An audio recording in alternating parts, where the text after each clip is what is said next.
আসসালামু আলাইকুম। আমি আজকে আরেকটি মজার রেসিপি নিয়ে হাজির হলাম আপনাদের সকলের সামনে।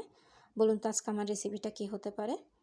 তো এরই মাঝে একটি ডেকচিতে আমি আলু সিদ্ধটা দিয়ে দিলাম এবং এখানে এক টুকরা মাছ দিচ্ছি। আর এটা হচ্ছে তেলাপিয়া মাছ এবং মাছটাকে সিদ্ধ করে কাঁটাগুলো ফেলে দিতে হবে। কোনো অবস্থাতে কাঁটা যাতে না থাকে।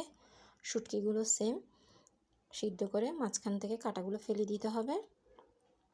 হ্যাঁ, আজকে আমার রেসিপিটির নামটা তো একদমই বলা হয়নি। আজকে আমার রেসিপিটির নাম হচ্ছে তেল ছাড়া লাউ শাক রান্না। এরই মাঝে আমি স্বাদ মতো লবণটা দিয়ে দিলাম, কাঁচামরিচ দিচ্ছি। আর কাঁচামরিচ এইভাবে কেটে দিতে হবে। আর এই শাকটা কিন্তু একটু ঝাল ঝাল করে রান্না করতে হয়। আবার অনেকে বলতে পারেন তেল ছাড়া কি রান্না হয় নাকি? অবশ্যই হয়, কেন হবে না? তবে সব রান্না না, কিছু কিছু রান্না তেল ছাড়া করা যায়। এরই মাঝে আমি পুরো একটা রসুন কুচি দিয়ে দিলাম, এরপর পেঁয়াজ কুচি দিচ্ছি। আর এই রান্নাতে একটু পেঁয়াজ এবং রসুন কুচির পরিমাণটা একটু বেশি লাগবে, যেহেতু এটা তেল ছাড়া রান্না করা হবে। এর মাঝে আমি ধনিয়া পাতাটাও দিয়ে দিলাম। খুবই লোভনীয় একটি রান্না এটি। 1 চা চামচ হলুদের গুঁড়া দিলাম, দেখতে পাচ্ছেন। মরিচের গুঁড়া দিচ্ছি 1.5 টেবিল চামচ। আর এখানে মরিচের গুঁড়োটাও একটু বেশি লাগবে, যেহেতু আমি বলেছিলাম এটা একটু ঝাল করে রান্না করতে হয়। এবং এই শাকটা কিন্তু গরম ভাতের সাথে খেতে খুবই ভালো লাগে। আপনারা অবশ্যই এইভাবে একবার হলেও তৈরি করে দেখবেন এবং কার কেমন লেগেছে তা অবশ্যই জানাবেন। তো আমি পানিটা দিয়ে দিচ্ছি, দেখতে পাচ্ছেন।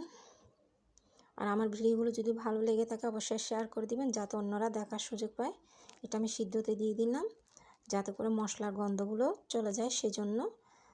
এটা কিন্তু প্রায় সিদ্ধ হয়ে আসলে আমি এখন আগের থেকে কেটে পরিষ্কার করে রাখা লাউ শাকগুলো দিয়ে দিচ্ছি। আর লাউ শাকগুলোকে কিন্তু এইভাবে কেটে নিতে হবে, একটু বড় করে ডাঁটাগুলো কাটতে হবে বিশেষ করে। মানে কি বলবো, আসলে এটা না খেলে বোঝা যায় না এটার যে এতটা স্বাদ। সেজন্য বলতেছি আপনারা অবশ্যই একবার হলেও তৈরি করে দেখবেন। খুবই মজাদার একটি শাক এটি এবং এই রান্নাটি আমাদের তো খুবই প্রিয়,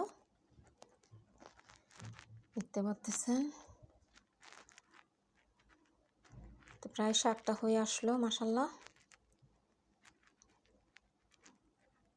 এতটাই মজা বলার মতো না, দেখতে পাচ্ছেন। আমি নেড়ে চেড়ে দিচ্ছি, শাকটা কিন্তু প্রায় সিদ্ধ হয়ে গেল। তো মাশাআল্লাহ তৈরি হয়ে গেল আমার তেল ছাড়া লাউ শাক রান্না। আশা করি আপনাদেরও ভালো লাগবে, দেখতে পাচ্ছেন। আর এর শাকটা যদি এভাবে রান্না করা হয়ে থাকে তাহলে সেদিন কোনো মাছ মাংস লাগবে না, বিশ্বাস হচ্ছে না।